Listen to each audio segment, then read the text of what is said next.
Wow, wonderful music. Thank you, Keith. Terrific.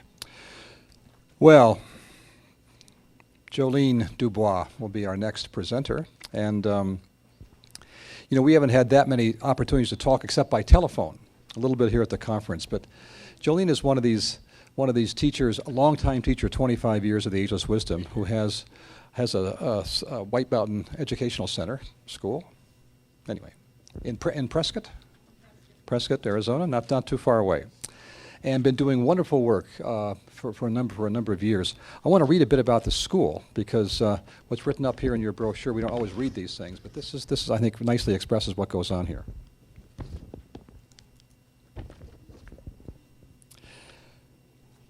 Well, I want to add that also founder of the White Mountain Education Association, Joleen is dean of the White Mountain Education Association St. Sergius University and Seminary, which was established in the year 2000.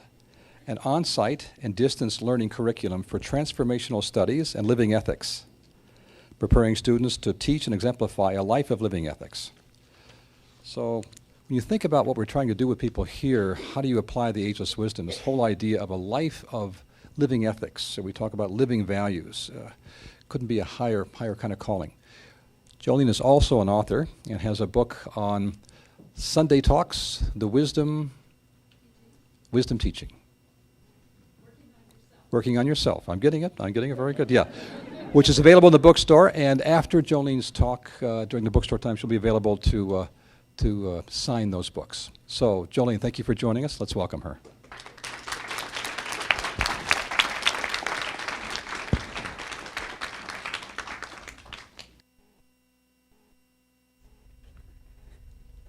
Thank you very much.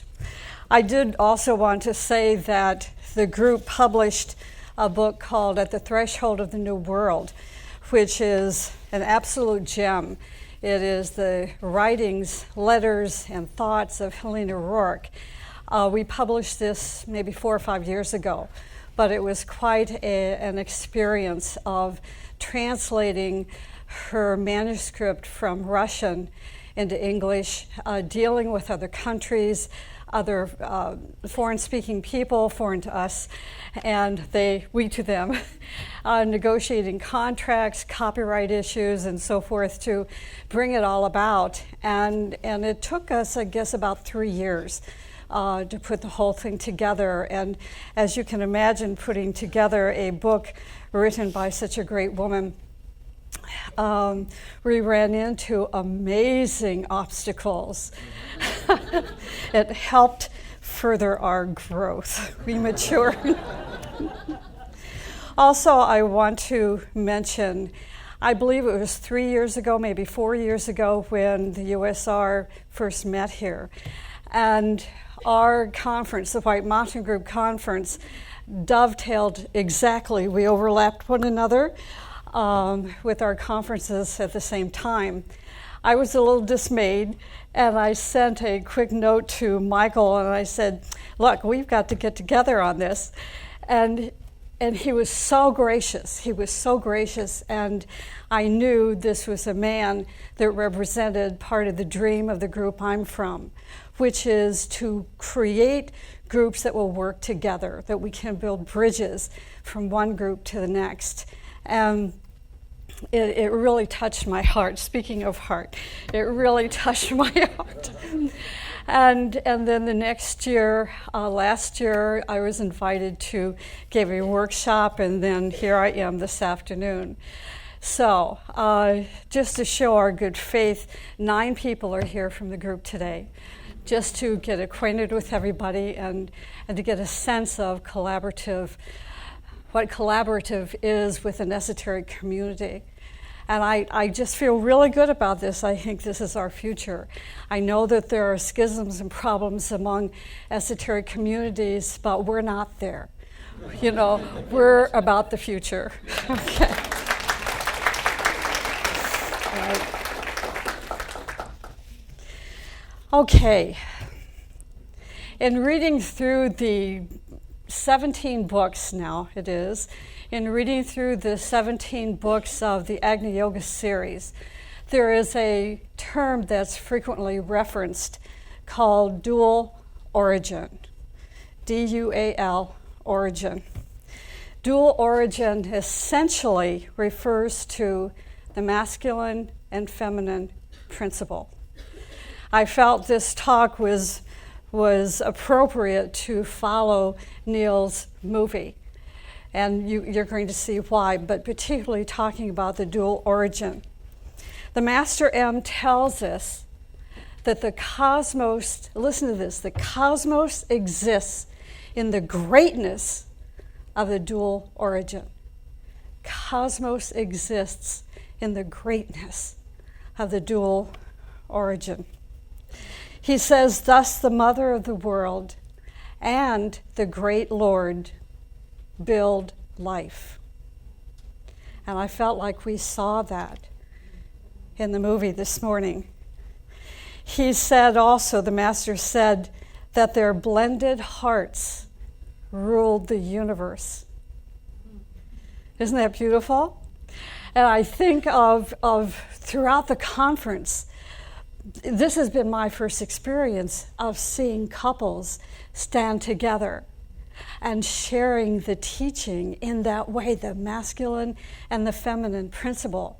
So not only does it symbolize our future, it also balances each of us, creates a balance, and shows what our future is going to be like as a humanity. So I feel that if we are to discuss living in the radiant heart of the Maitreya, that it's necessary to also talk about the mother of the world.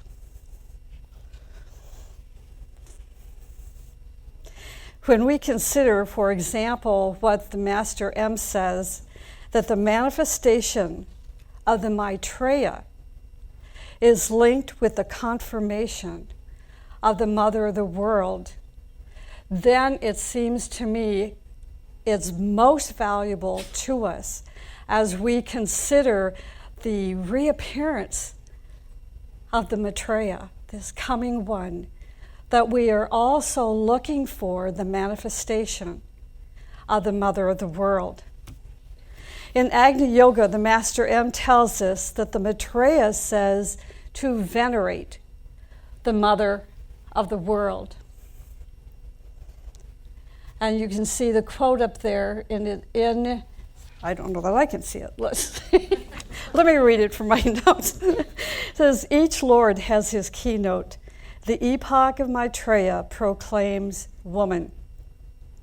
The manifestation of Maitreya is linked with the confirmation of the mother of the world in the past, present, and future.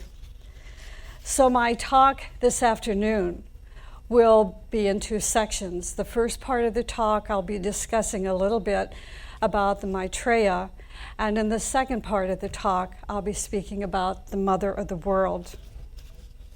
The Maitreya is the Eastern name of the Christ. I think we all know that.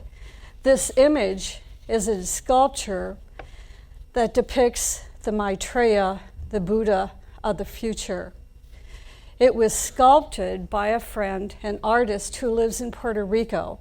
His name is Dale Jordan, and he sculpted this beautiful sculpture in 1988. He said that it was sculpted by using a fusion of the canon of proportions of Tibetan Buddhism iconography and also the principle of Western sacred geometry, the golden phi. It's PHI.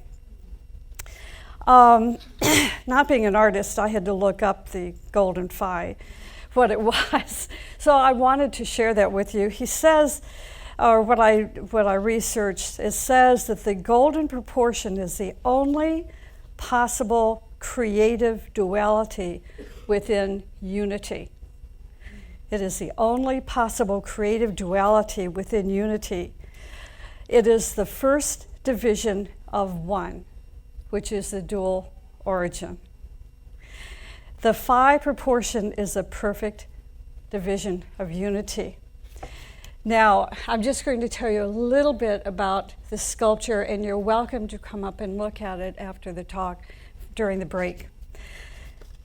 The Buddha Maitreya is also known as the Buddha of compassion and is shown striding to indicate the advent of the manifestation of this era. Details of the garment were derived from a special image of the future Lord of Shambhala, the Rigden Jepo. The sculptor, the artist, said it is most exciting to find the two systems of canons of harmony match or overlap at a very important place on the figure, precisely at the line of the heart.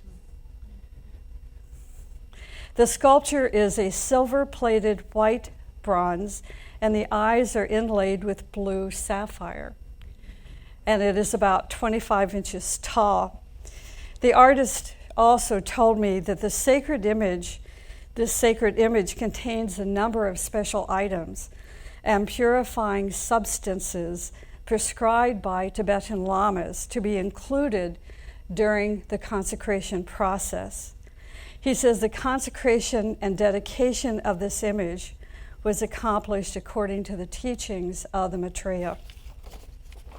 Isn't that beautiful?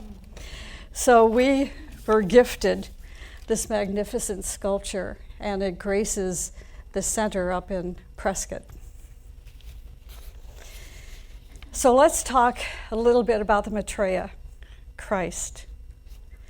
As the great Lord approaches the world to manifest himself, he is going to bring a new education and a new light to humanity.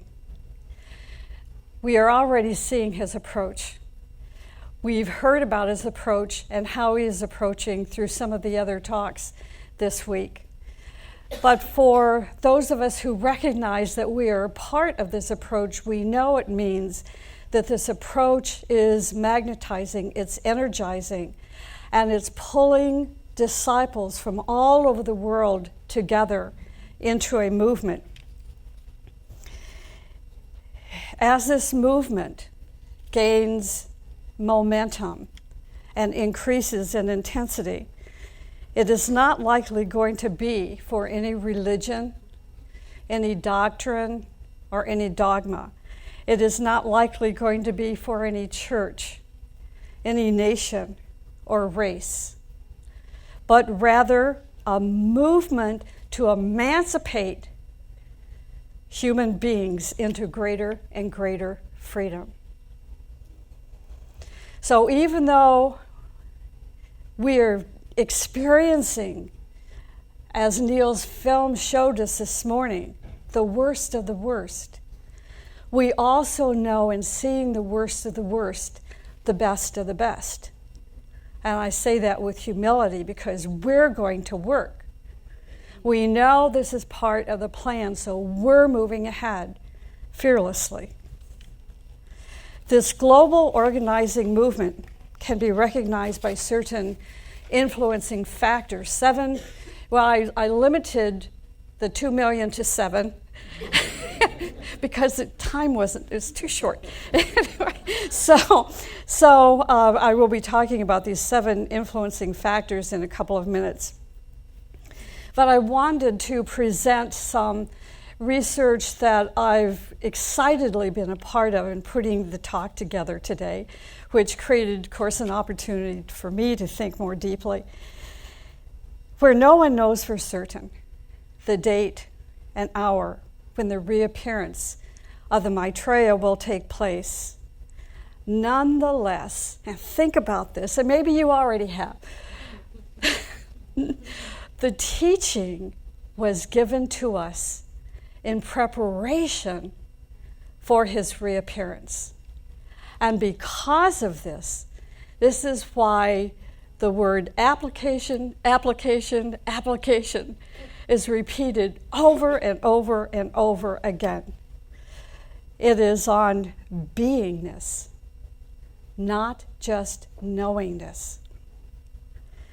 Despite the controversial subject of when will the reappearance take place, the Tibetan says, in all probability, in all probability, and this probability means it can be accelerated or it can be delayed. I mean, this is how I'm reading it.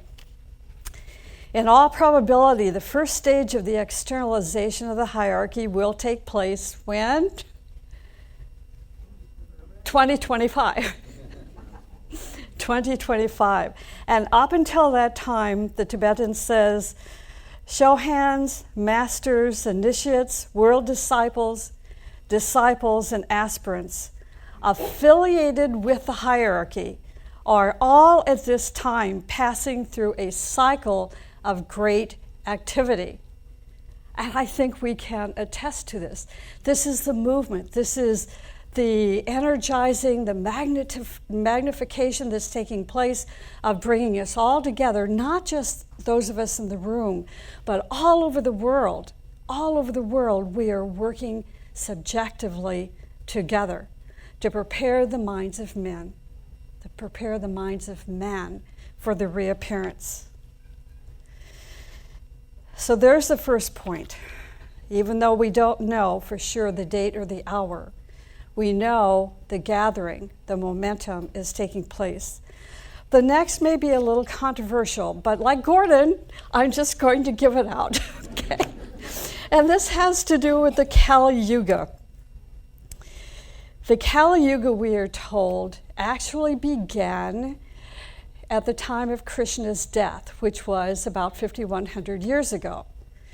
Okay, then we read in the Hindu philosophy or religion that the great Kali Yuga year is 432,000 years long.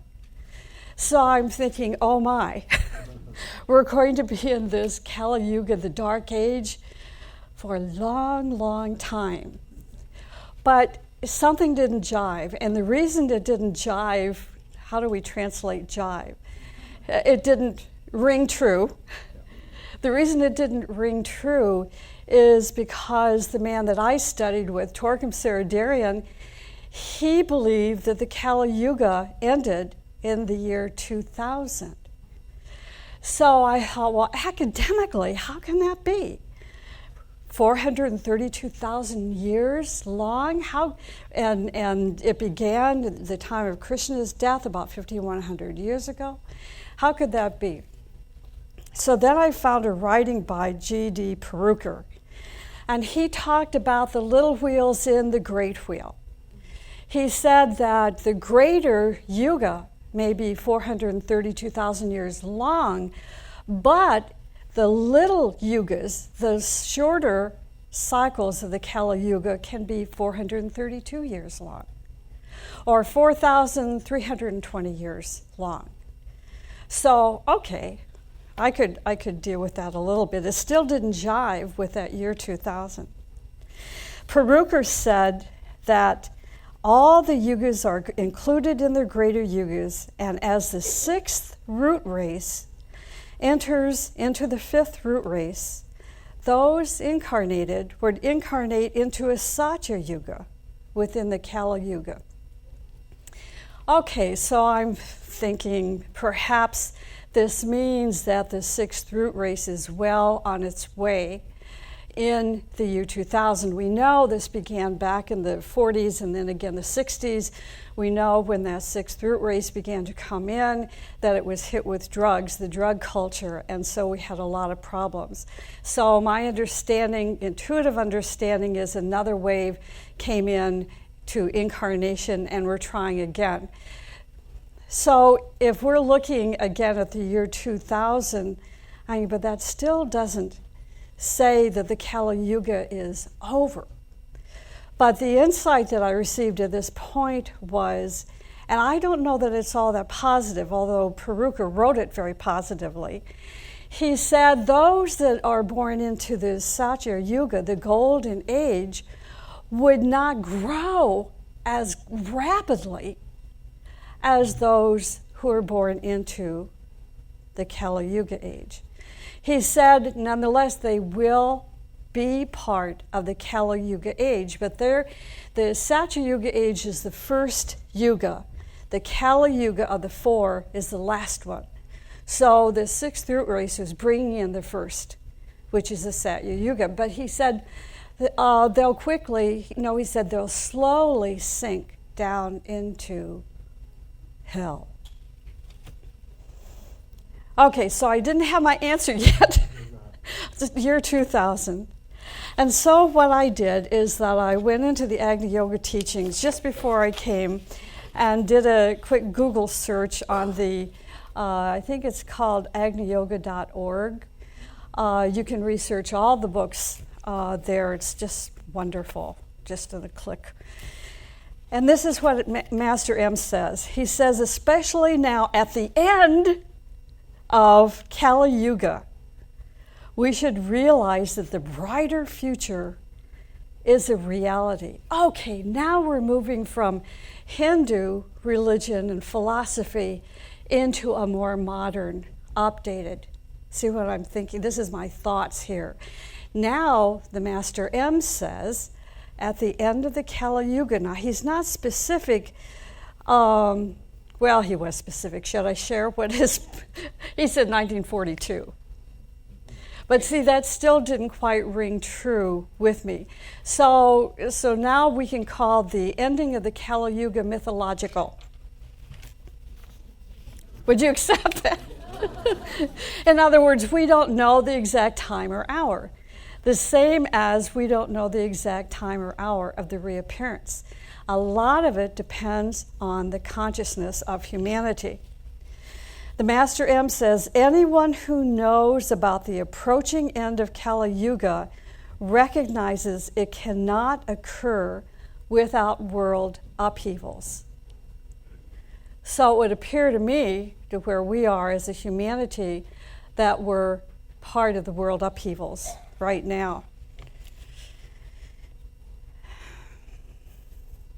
In Exoteric Legends, he writes, the difference between Maitreya and the Kalki avatar is that while the Kalki avatar will appear at the end of the present Kali Yuga for the final destruction of the wicked, the renovation of humanity and the restoration of purity, the Maitreya is expected earlier. Okay, so there's another clue how close we are. He says, the consequences engendered, this is so beautiful, I just loved it. He says, the consequences engendered by the end of the Kali Yuga will be felt, and with even greater force on certain parts of the planet. But on other parts, the new construction will begin, and those who are humbled in Kali Yuga will be elevated in the Satya Yuga. So you see the updated information, we are being told. So this particular statement, those who are humbled in Kali Yuga, and we can imagine all these magnificent human beings who have lost their lives in such terrible situations. That's what first came to mind. They will be elevated in Satya Yuga. So this is the hope of our future. So when we think of those incredible, courageous souls at 9/11, think of what their future is going to be. They will be elevated in this Satya Yuga cycle. So this is what we are moving into. Another synchronous factor to take into consideration is that the planetary logos taking his next initiation. The teaching tells us that the Christ will appear when the planetary logos starts to take initiation. So isn't this another sign that's telling us how imminent the reappearance is? Imminent may not be in my lifetime.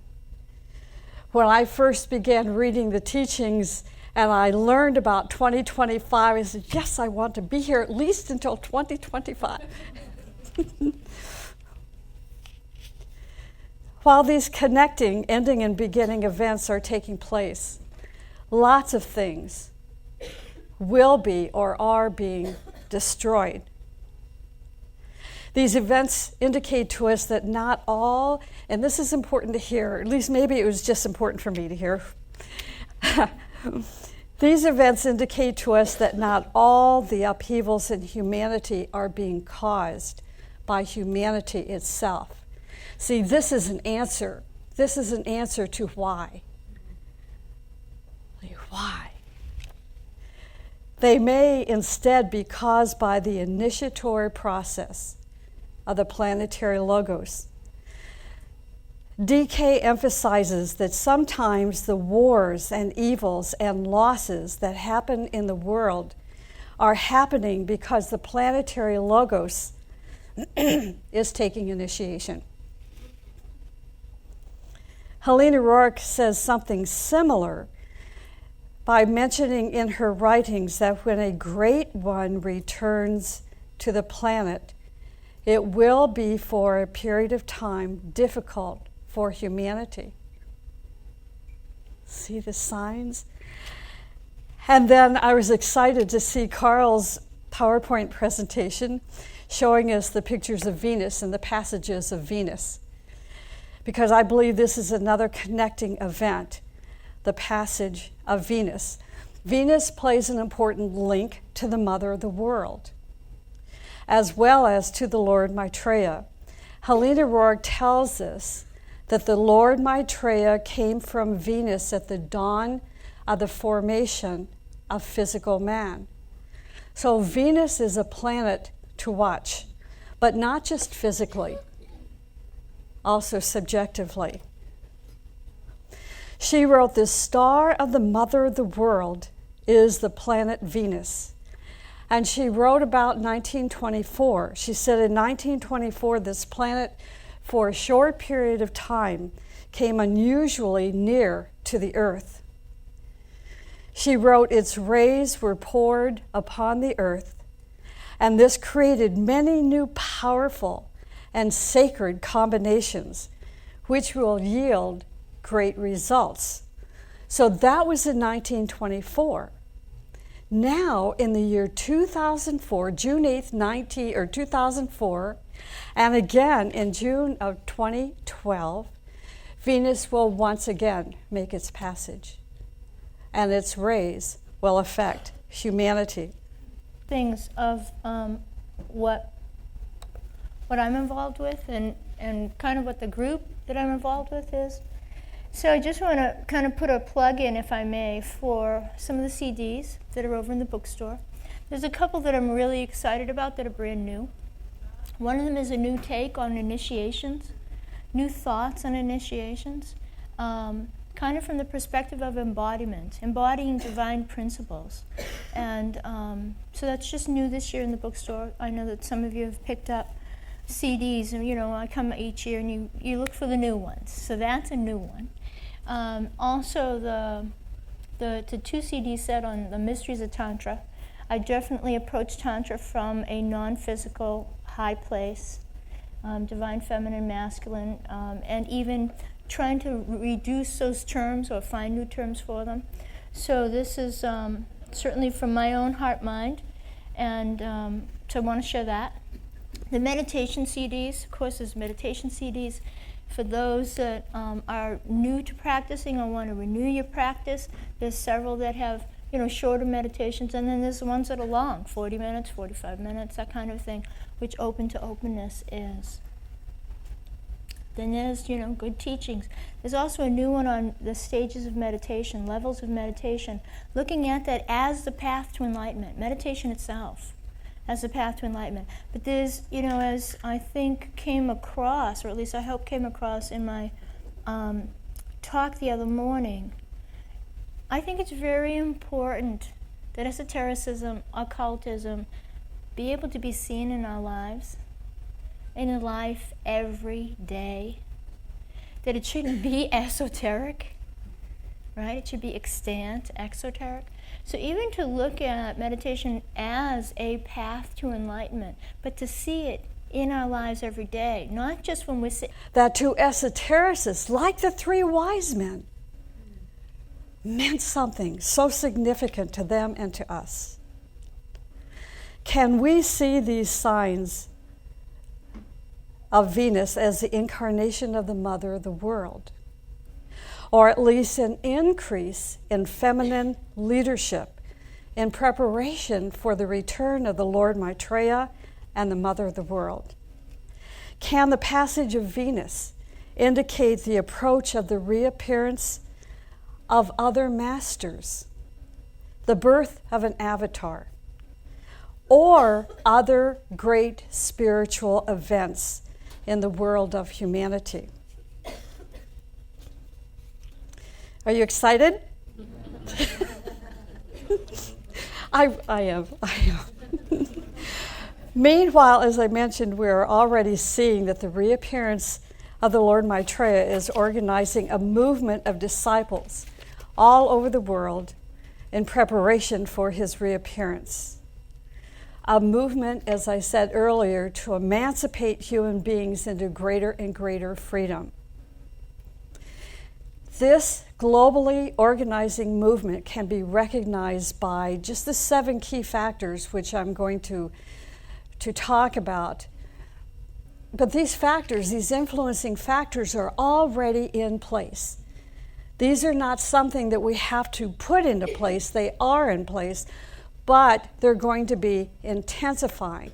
And the intensification will be the result of more and more disciples going into that third initiation, becoming part of the new group of world servers, or the second degree initiates supporting the work of those third degree initiates and the new group of world servers. The first is the recognition of human rights. Now, this may seem simple,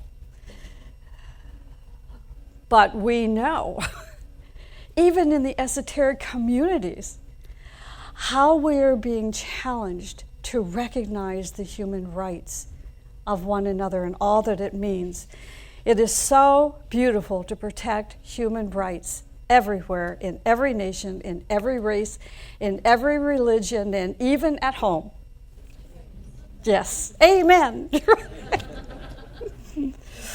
When we relate ourselves as a soul to another soul, we are in recognition of human rights. Let me repeat this. When we relate ourselves as a soul to another soul, we are in recognition of human rights.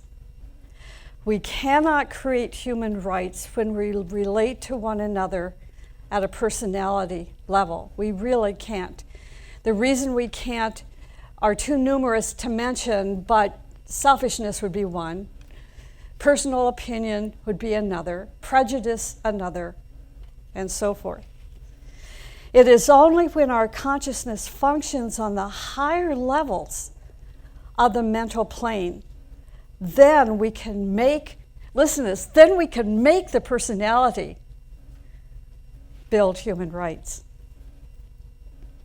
Human rights are based on harmlessness, selflessness, and clear vision. Harmlessness, selflessness, and clear vision. A co-worker, Sergio Trippi, I believe is his name, he's an Italian, is presently publishing an electronic newsletter called the Good News Agency. I bet you some of you are getting this newsletter or reading it. His website is on the PowerPoint slide. It is www.goodnewsagency.org, all in lowercase letters. Good News Agency carries positive and constructive news from all over the world relating to voluntary work, the work of the United Nations, and non-governmental organizations, and institutions engaged in improving the quality of life. So if you want to get busy and get out there in the world, at least become acquainted with what the new group of world servers is engaged in. This is a wonderful newsletter to study, and it comes out about every month. Steve Nation also puts out a wonderful monthly newsletter of holding these events in the light. I'm assuming, where are you? Is he here? Okay, you can go see Steve if you want to know more about it. In fact, we're so impressed with the group that I'm from in Prescott, is that we'll take the information he has sent to us and engage in dialogue prior to the full moon meditations, just so that we're not in such a closed little niche in Prescott of about 70,000 population buried in the mountains, that we know what's going on in the world. So we study world events in a very positive, constructive way. And I really encourage us all to do this. We will be kept up to date with global activities on human rights and the welfare of humanity. It's much nicer reading this Good News Agency, the electronic newsletter, than it is the New York Times.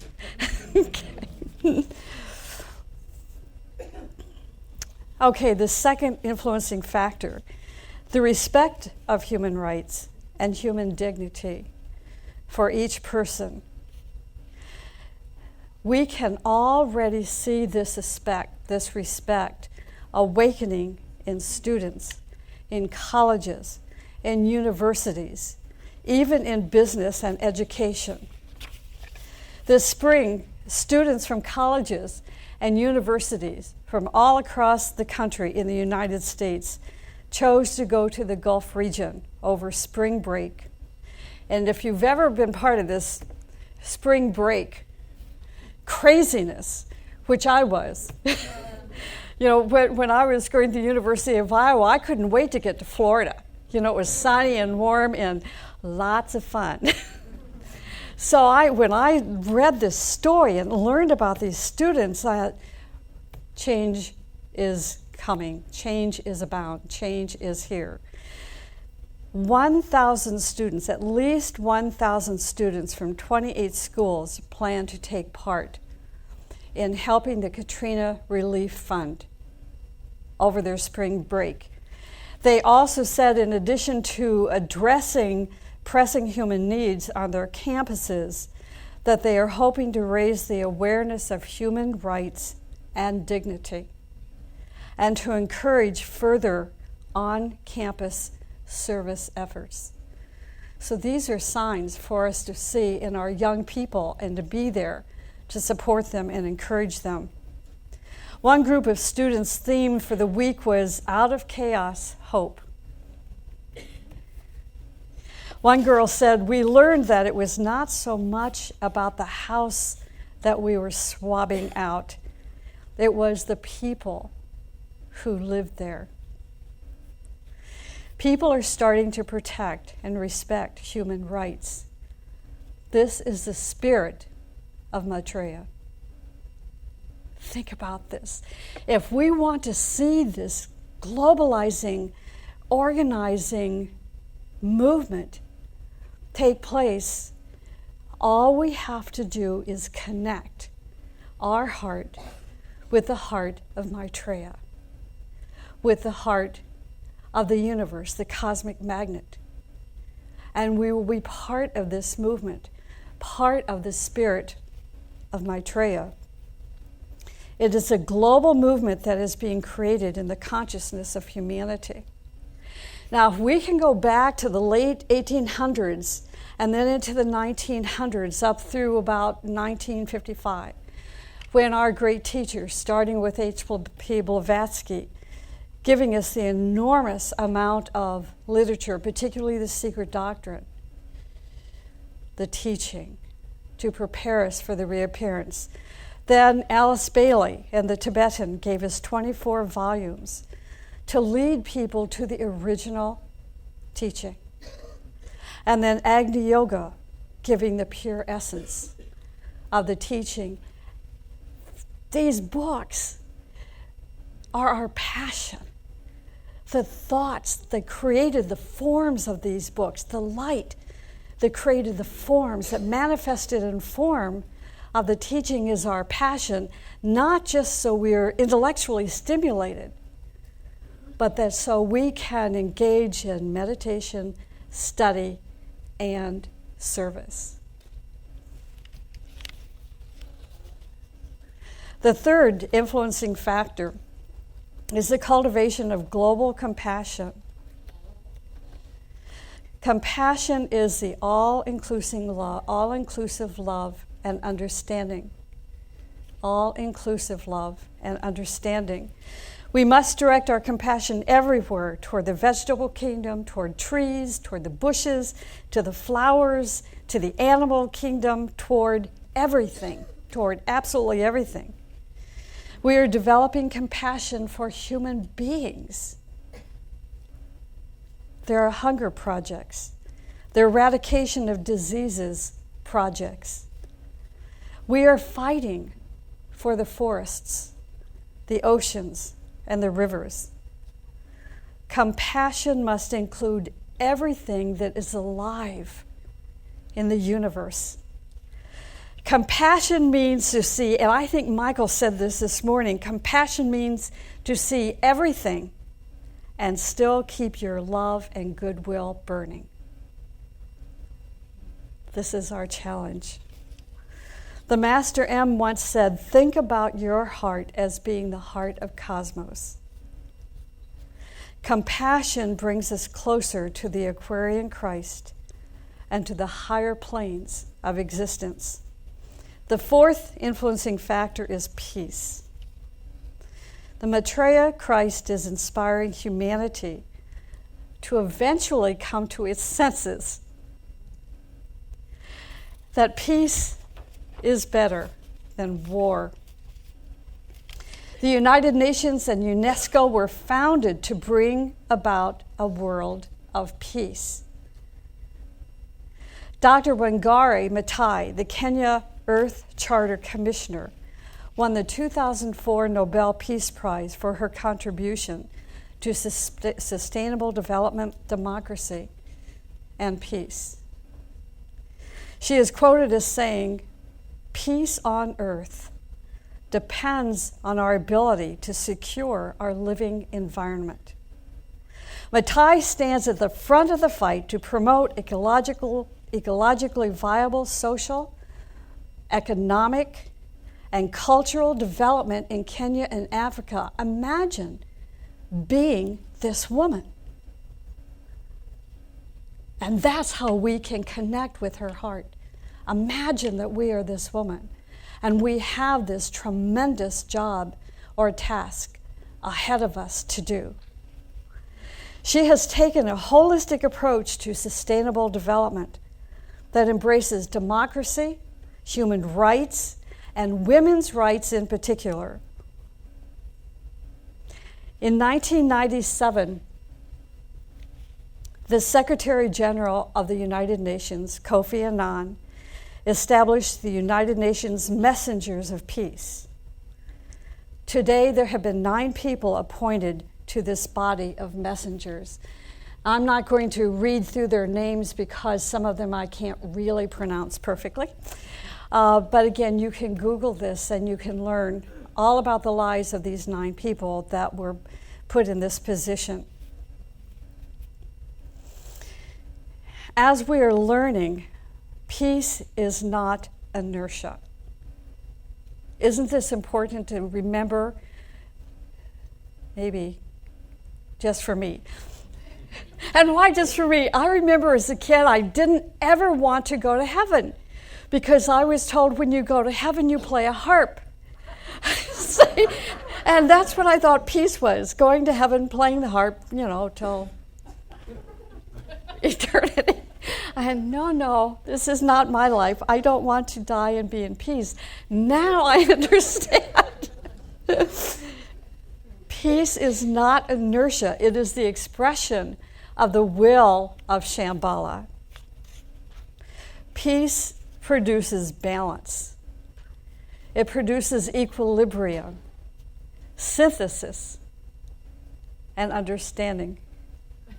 What is that number? 5 minutes? Oh dear. Okay, well, I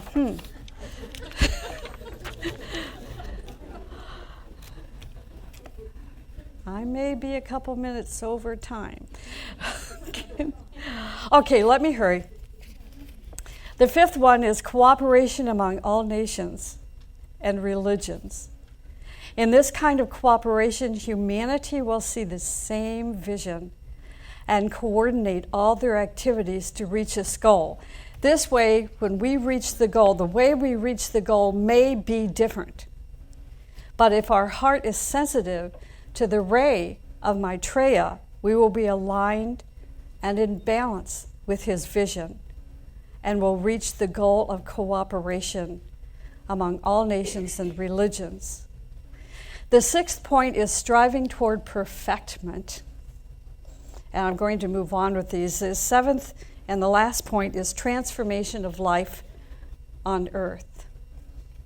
The reappearance of Maitreya will actually be composed of millions of angels, aspirants, disciples, and initiates all over the world. These armies will comprise the new group of world servers. The new group of world servers is the army to bring about transformation to the world and to prepare humanity for the reappearance. The Master M says, we will send disciples who will bring new energies and clean old energies. Now, in the time left, I want to spend the rest of the 4 minutes talking about the mother of the world. This sculpture, by the way, was created by the same artist, Dale Jordan, and we also have this sculpture up at the center. It's beautiful, isn't it? MM said, the manifestation of the mother of the world will create unity. He said to create a spiritually sovereign position for the woman means to create spiritual leadership. You may have read the press release back, I think it was March 8th, when Kofi Annan was an invited guest speaker to address the celebration of International Women's Day. And do you know what he said? Do you know? Do you know? He said the world is ready for a woman to be the Secretary General of the United Nations. Isn't that fantastic? Eleanor Roosevelt began writing a daily column called My Day. In one column, she wrote, real unity among the peoples of the world depends upon our willingness to accept the fact that all of us, regardless of race or creed or color, belongs to one human family.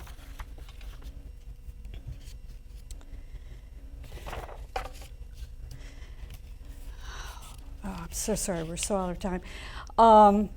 Let me read to you two of the legends. I had 3 legends I wanted to share about the mother of the world, and I'll just share that one, the PowerPoint.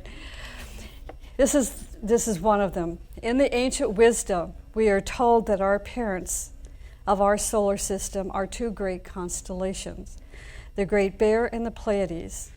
The tradition says that the 7 stars of the Great Bear and the 7 rishis of the Great Bear proposed marriage to the 7 Pleiades, the 7 celestial virgins, who were the prototypes of beauty, purity, and wisdom. Our solar system is the child of this celestial marriage. The 7 rishis are the 7 cosmic electrical currents in positive or masculine polarity.